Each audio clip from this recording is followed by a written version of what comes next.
I was just halfway listening to NPR this afternoon, but then I stopped short and my jaw dropped.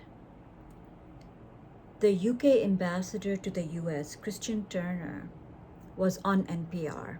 Now, Christian Turner has come in recently as a replacement for Mendelsohn, who was involved in the whole Jeffrey Epstein scandal, and also had, because of him, Keir Starmer has a lot of mud on his face because Keir Starmer is saying he didn't know about the vetting process. He had no idea that senior civil servants had warned about Mendelssohn and so on and so forth. So Keir Starmer seems to be caught in his own web, and it's a scandal that has really affected his standing.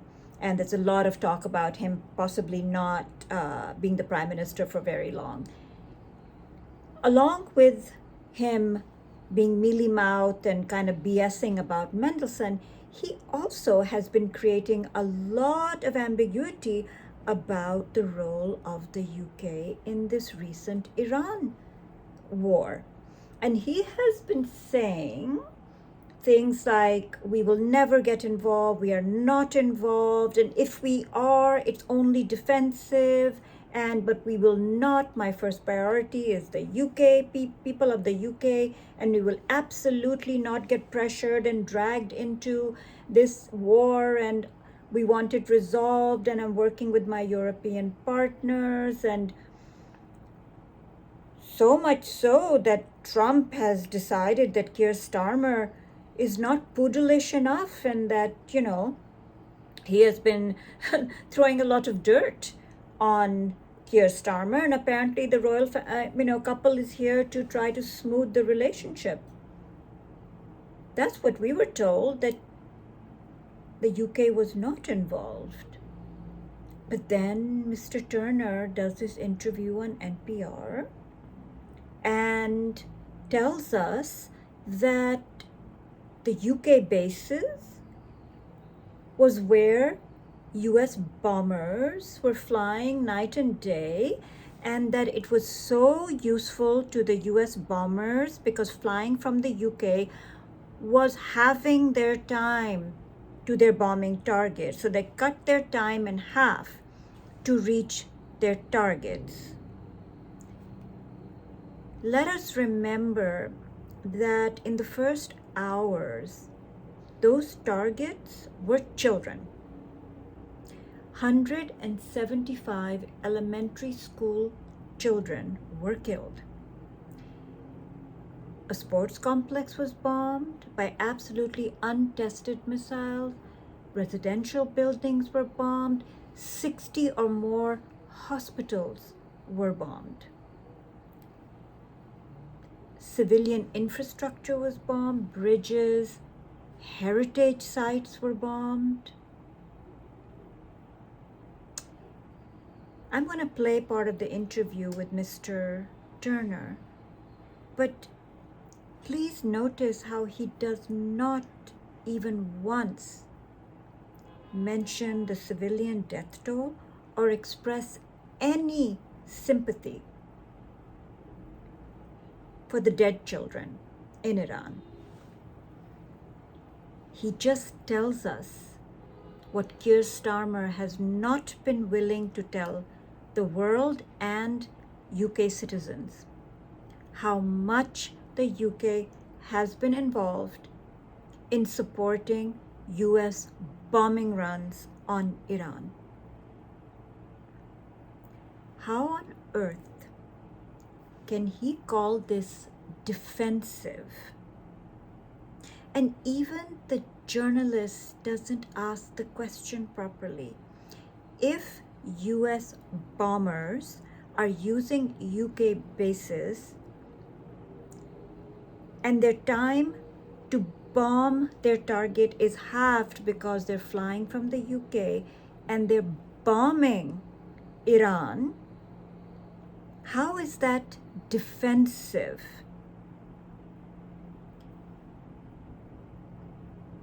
Mr. Turner has basically shown us what a liar Keir Starmer has been. That's why my jaw dropped. Because Keir Starmer was walking this fine line about we weren't really involved, it was defensive. Defensive. Bombers going to bomb another country is not defensive when the United States nor the UK was attacked by the people you are now going to bomb. And where are you taking off from? From UK bases. Not only that, but Mr. Turner also tells us how unprecedented the involvement has been. So let us see.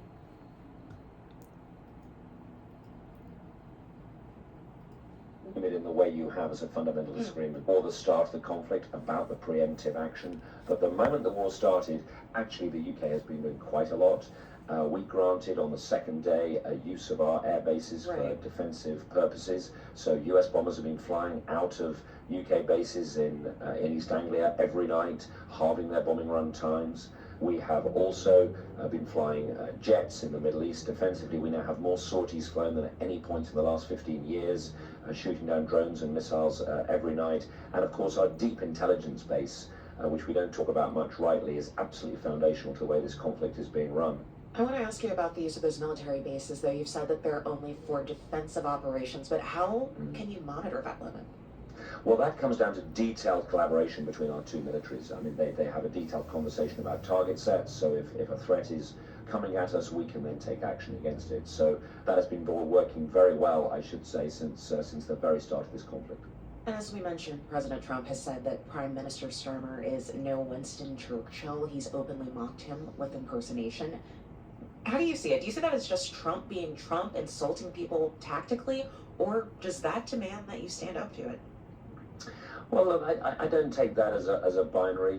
The president, I mean, his extraordinary genius for political communication is why he is where he is. And if you look at this relationship, we've had many moments through the arc of the last 100 years and before where we have had disagreements as two countries. With Vietnam, when President Johnson and Prime Minister Wilson disagreed. I could talk about Suez.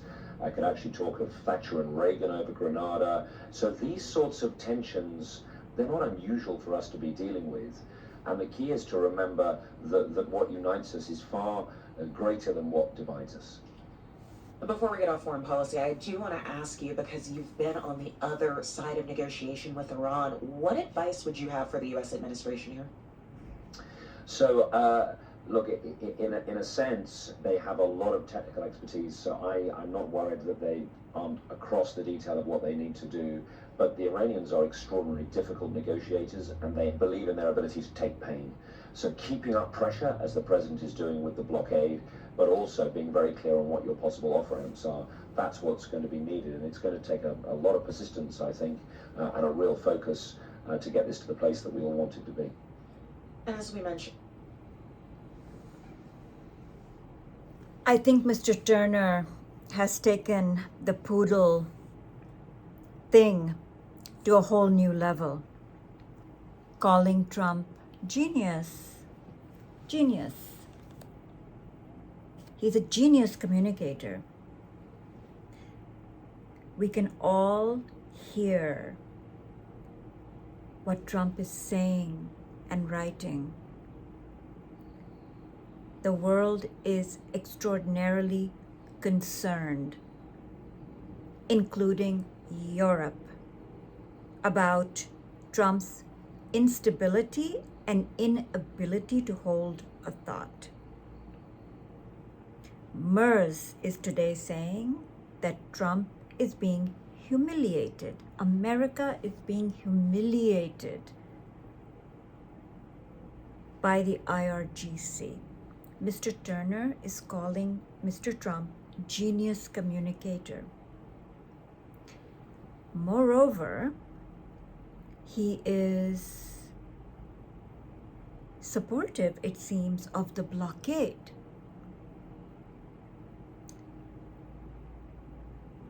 The extraordinary economic pain that Europe is undergoing, with UK, by the way, being one of the most affected, most damaged economy from the situation in the Strait of Hormuz. But because they must play the poodle role to the hilt, this is what he is saying, that the pressure from the blockade. I mean, we can all understand why he would say that, given that Charles and Camilla are here and doesn't want to vitiate the environment, but for F's sake. So, the UK has been flying unprecedented sorties. Never before over the last 15 years have so many sorties been flown over the Middle East. Deep intelligence base. Now let us remember that there's a lot of concern about what level of intelligence the UK has been providing to Israel about Gaza. That there have been British intelligence flights surveilling targets and giving those to the Israelis to then target, blow up, assassinate Palestinians, which would make Britain complicit